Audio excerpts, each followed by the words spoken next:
Più delle parole a volte parlano le immagini e a guardare l'immagine dei livelli di smog in Europa il messaggio è chiaro. A queste latitudini si respira l'aria tra le peggiori del continente, dato emerso anche dagli studi dell'Agenzia Europea per l'Ambiente, ESA. Certo, non solo a Vicenza e in Veneto, visto che la condizione è condivisa con la pianura padana, tanto da aver spinto le regioni coinvolte ad attuare dal 2017 un accordo di bacino per affrontare assieme il problema.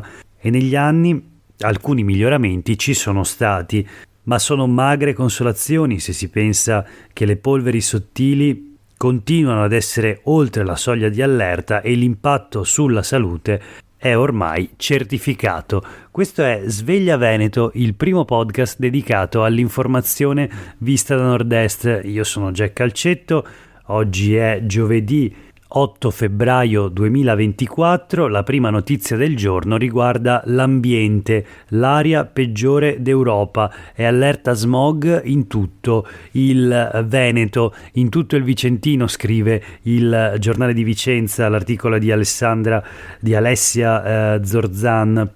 PM10 alle stelle nel capoluogo e in molti comuni iberici, in città raggiunti i 122 microgrammi dopo i 104 di lunedì. ARPAV ha confermato il livello rosso per Vicenza e fatto scattare l'arancione per le altre aree finora rimaste in verde.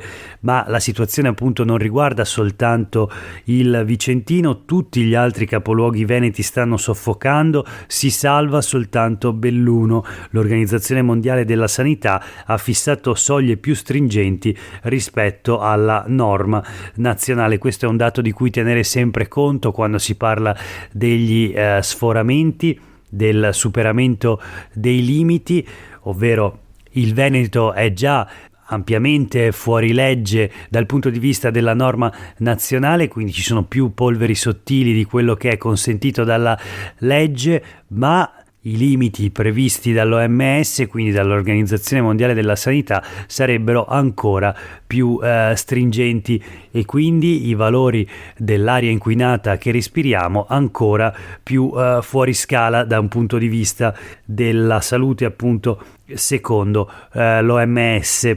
Ne abbiamo parlato anche nei giorni scorsi, in particolare ieri l'allerta rossa per lo smog in praticamente tutto il territorio regionale. Continueremo a seguire queste notizie perché naturalmente riguardano tutte le persone, tutti gli esseri umani, ma non solo tutti gli animali che respirano l'aria nella nostra regione. In tutta la pianura padana, come abbiamo visto, la situazione è analoga, l'aria peggiore d'Europa. E allora voltiamo pagina e proseguiamo la rassegna stampa di oggi con la notizia di una ricerca che riguarda il mondo della scuola.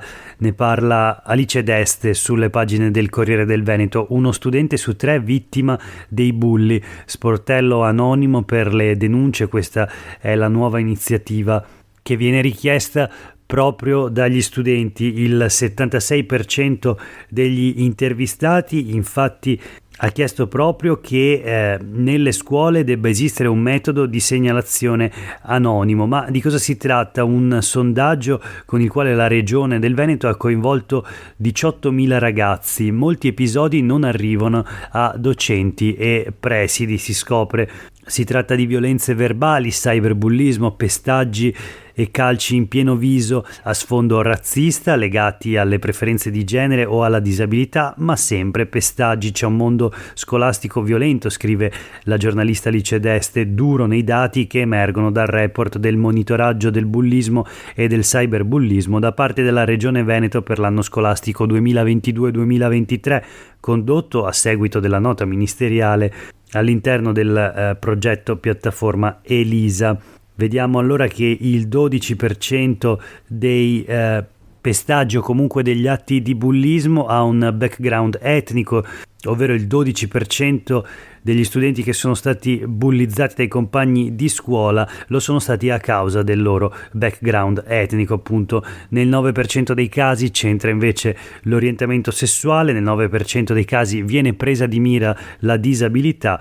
E poi il dato del cyberbullismo che ha coinvolto gli studenti nel 7% dei casi in modo occasionale e poi nell'1% in modo sistematico. La notizia anche sul giornale di Vicenza di oggi, il report dell'ufficio scolastico regionale: bullismo a scuola, 1 su 3 è vittima, 1 su 5 lo attua.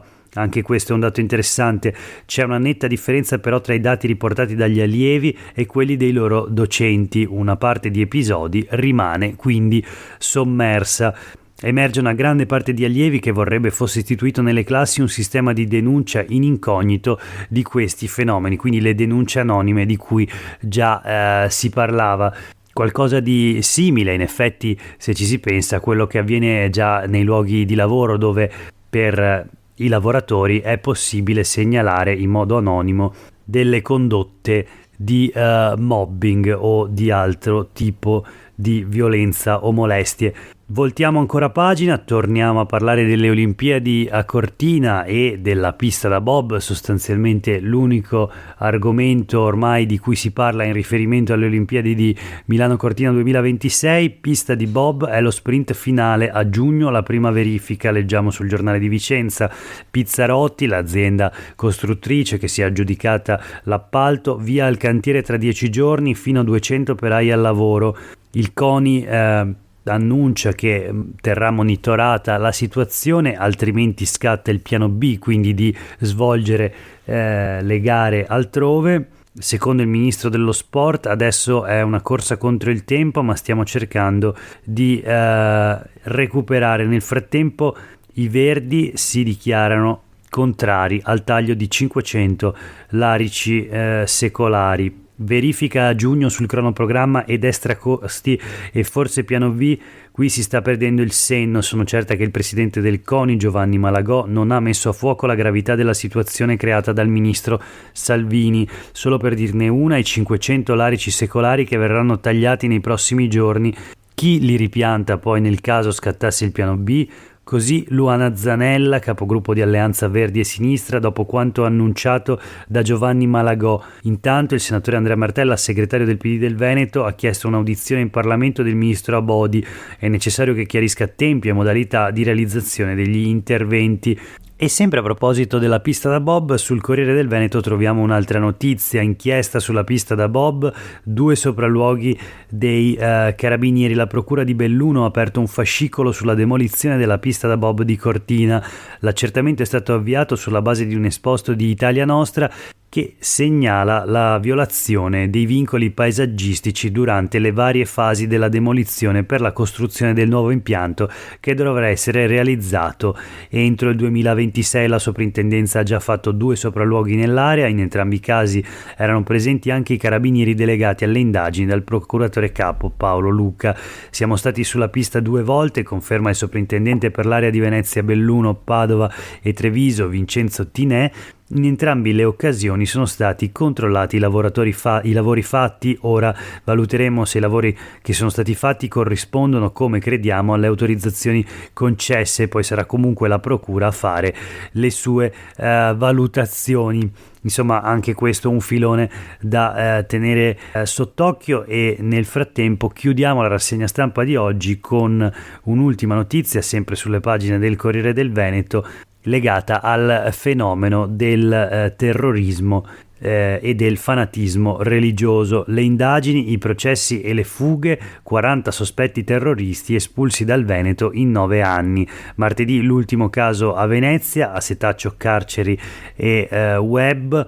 C'è il fenomeno dei foreign fighters, un bellunese sfuggito nel 2013 è morto in Siria. Meriem e Sonia sono i campi profughi. Sono oltre 40 le persone espulse dal Veneto dal 2015 a oggi. 27 sono state le espulsioni nel triennio che seguì all'agguato del Bataclan a Parigi. Tra i foreign fighters c'è Meriem Riaili, padovana di Azzergrande, oggi 26enne, partita per la Siria nel 2015 e condannata. Per oggi è davvero tutto, grazie per aver ascoltato questa puntata di Sveglia Veneto. A tutte e tutti voi una buona giornata.